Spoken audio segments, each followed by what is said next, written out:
In this video, I'm just going to show you how to set up an artboard for a poster exercise. So we're going to create like a triplet of 3 posters.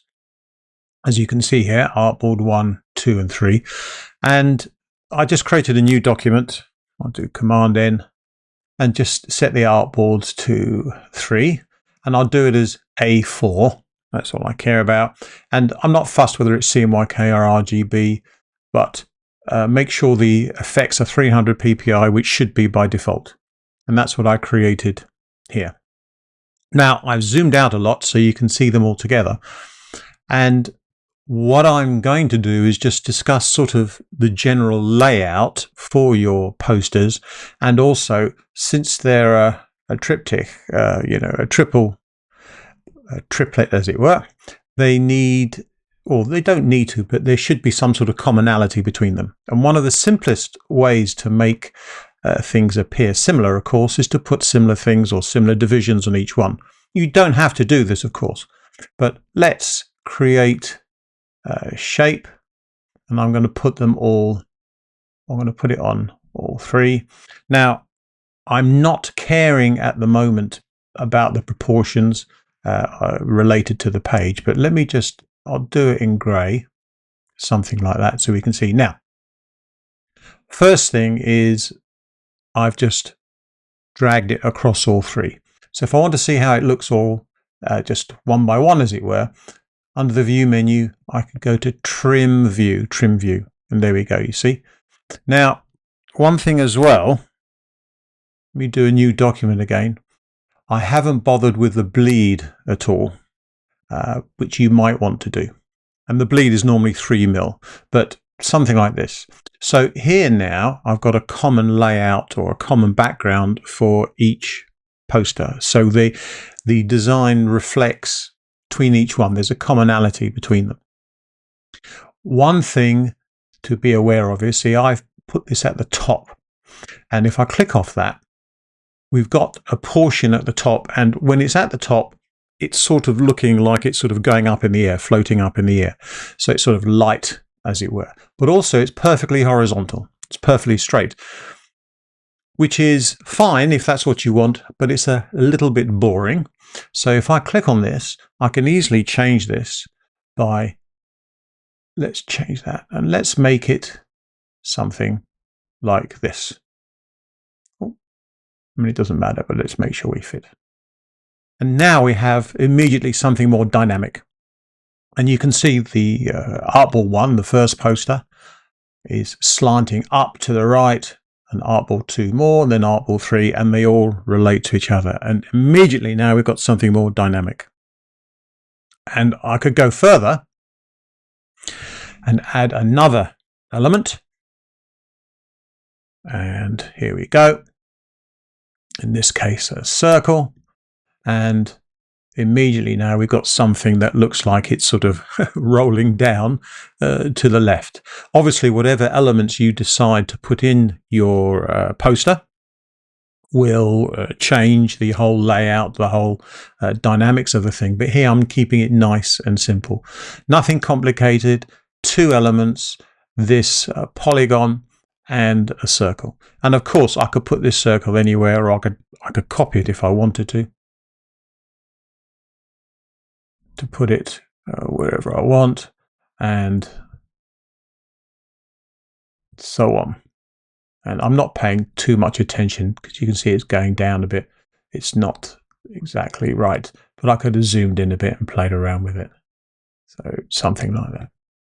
Now, the other thing to be aware of, and let me zoom in to one of them. So Command 0, and let's go to the first poster, the first page, and let's zoom in just a little bit so we can see it. Really, what I should have done is put a grid down from my alignments. So I've been doing it completely by eye. And I actually have something I purchased, an extension called, well, it says Guide there, but under extensions you can see Guide. This is a paid creation, a grid creation system. And on the right hand side, I could type in margins, columns, etc., and then click on Add Guides. But I've actually got some set up already. So if I go to Saved, and if I go to Rule of Thirds and click on Add Guides, now it's added it to the wrong artboard. So let's go up to Window and Artboards. Let's see which one it thinks. Yeah, there we go. So let's click on that. Artboard 1, Rule of Thirds, Add Guides. Let's close that down and let's come out of Trim View. And there you go. There's my Rule of Thirds. The Rule of Thirds is just a way of dividing up my page into 3 columns, 3 rows. This is the page is an A4 or A3 would do, portrait, or even A2, etc., because they're all the same proportion. And so what I could do with this, there we go, let's change this. I could say, right, I'm going to use my proportions. Let's click on it, go on. There you go. There you go. And I can then position my other elements. They don't have to be exact, but where they cross over is a point of interest. So you can see I'm going to have some sort of organization. Let's bring back my artboards again. Artboard 2, Rule of Thirds, Add Guides. Oh, not on that. Click off. There we go. Artboard 2, Add Guides. There we go. So I've got them all 3. I've got them on all 3 now. And again, I can move this over here or wherever I want. And obviously now this is missing the point of interest where they cross, but it doesn't matter. The guides, remember, the grid you create are a suggestion. You don't have to be exact. And so there we go. I'll close that down. And I can reduce all sorts of things and relate it to the division. Now, I don't have to use Rule of Thirds. There are many others. And let's say I can do golden ratio and add guides. And that adds it to the object, which I don't want. So let's click off that, add guides. So you can see we got that, or a vertical Fibonacci, something like that, which is quite nice. And bootstrap, although this is really for web work. See multiple columns you can see. But Rule of Thirds is a common one which I quite like, and the Fibonacci I quite like as well. Golden ratio I use as well, but I can add my own. But whichever you choose, you should set up the grid first, and then you can create your shape and adjust your elements according to that. So I'm going to bring this down a little bit. Oh, come on. It's a bit tricky because it's right in the end. There you go. So you can see now what I'm doing here is I'm getting the slope to sort of pass very near the point of interest where 2 guides cross. And now I have a better result, at least for 2 of them. And the third one is completely off, but it doesn't matter. It's just a way of, and let's zoom out a little bit, doing it. And I'll go to View, Trim View. Thank you very much. Oh, missed a bit. There you go, there you go.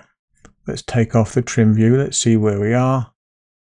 So you can see it's slightly below there, a bit above there, and way over there, but it doesn't matter.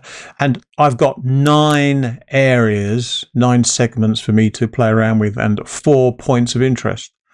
And it's just a way for me to divide up and organize my work. And whatever grid system you use, that's the point, is to give you some set of relationships, dividing up your frame, your page, into a set of relationships which you can then place your elements in to give you a sort of a nicely organized layout, structure, whatever it may be.